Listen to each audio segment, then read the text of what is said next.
tak rewangi dek kerja bangunan ora peduli panas lan udan tak rewangi dek kerja bangunan demi tresno marang sliramu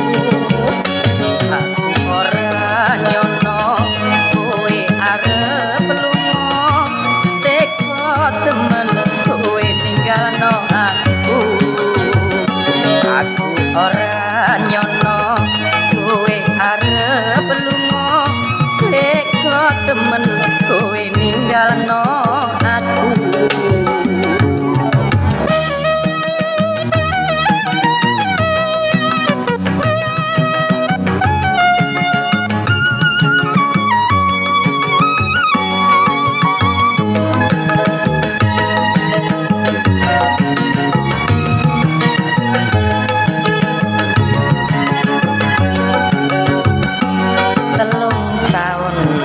aku kenal kowe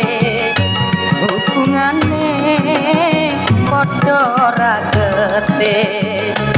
bapak ibu kabeh wis setuju kepengin duwe mantu aku seneng kowe yo seneng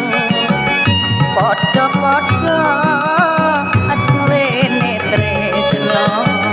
sumpah janji